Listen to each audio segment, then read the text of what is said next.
He was a Brazilian soldier killed on his own streets, fighting drug gangs. And in now strides the far-right populist Jair Bolsonaro, consoling a traumatized Brazil that he will meet fire with fire. It's war, says the ex-paratrooper, and those who cross him know just how threatening and grossly offensive he can be. This is the presidential frontrunner 4 years ago, venting his fury at a critic of the human rights abuses of Brazil's former dictatorship.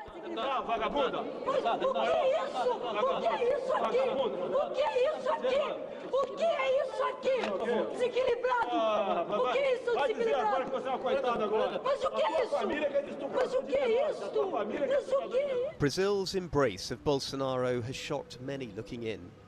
But this is a population desperate for change in a country gripped by record levels of violence. Nearly 64,000 people were killed last year in Brazil, the highest figure yet.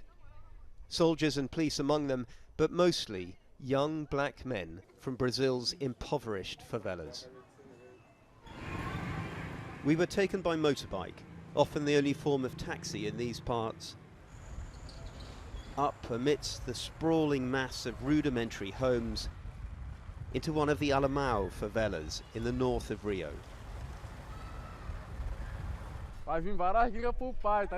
They were flying kites today, but 3 weeks ago they were staring at a body, that of 17-year-old Anderson Domingues, gunned down in broad daylight and by the police, claim his mother and stepfather.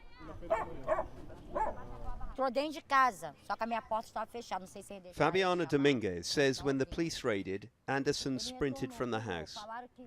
Dali, quem falou, os vizinhos falou que dali ele parou, aí a polícia falou, pula, pula. Ele pulou, quando ele pulou, saiu aqui, saiu nessa caixa d'água. Na caixa d'água ele tentou correr para lá, que daqui já atiraram, ele retornou, tinha polícia aqui. Foi quando os polícias estavam descendo atrás de mim, eu no desespero, sem mataram meu filho, não vim ver. Eu não tive coragem de vir ver, meu marido vem, correu atrás de mim, só que depois eu vim ver, o corpo dele ainda estava quente, pegando fogo.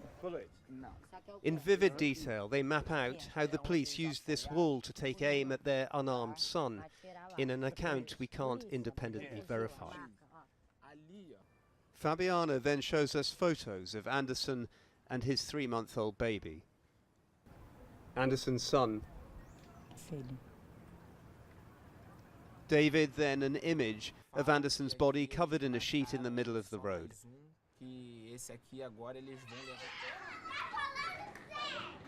A family among so many others now caught up in this increasingly politicized story of Brazil's escalating violence. The number killed by police alone last year in Brazil exceeded 5,000. What do you think will happen to the police officers who shot your son? O que vocês acham que vai acontecer com os polícias que mataram o seu filho? Nada. Vão ficar impunes da mesma maneira que todos venham ficando.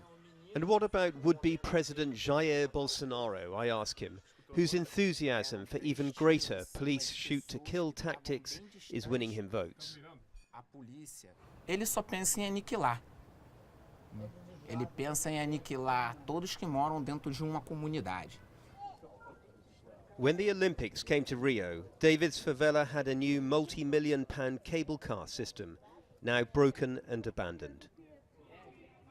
Economic decline has seen police efforts falter too, so the traffickers grow stronger and Bolsonaro louder. Ele entra, resolve o problema se matar 10, 15 ou 20. Com 10 ou 30 tiros cada ele tem que ser condecorado e não processado. The so-called Trump of the tropics wants his old friends in the army to take the war to the drugs gangs. But how will that end? We contacted Comando Vermelho, or Red Command, to gauge their response. They're the feared group thought to control around 60% of Rio's drug trade, and they directed us to one of the city's favelas.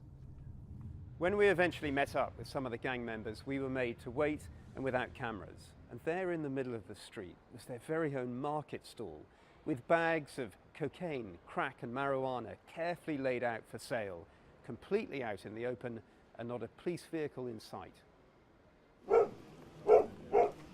4 hours later, we were led by one of their foot soldiers up into the very outer reaches of the favela to meet 4 members of Comando Vermelho, all in their 20s, to get their take on Bolsonaro's declaration of war. O Brasil não está em guerra. Ele que está querendo construir a guerra em cima, dizem que nós somos a pior raça que existe na Terra. Talvez a população deveria saber que isso é um engano. They seek peace, they said, and justice. They ridiculed Bolsonaro's plans to liberalise gun laws, but accepted little responsibility for the carnage they've caused, arguing some of those who decry their existence are complicit in their crimes. Isn't the truth that you are all the problem? You are ruining people's lives by dealing drugs.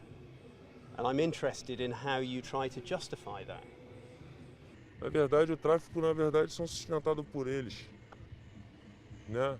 É outros também que são hipócritas, podemos dizer assim, porque no meio da sociedade eles querem criticar, né? No momento de crise, sei lá, de turbação, é aqui que eles vêm, é aqui que eles procuram. Somos irmãos, somos uma família. Aqui é um defendendo o outro, entendeu?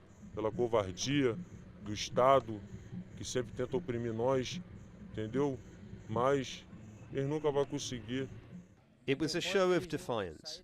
In this now bitterly divided country, they talk loudly about combating violence, yet for some, a would-be president among them, their only answer is more.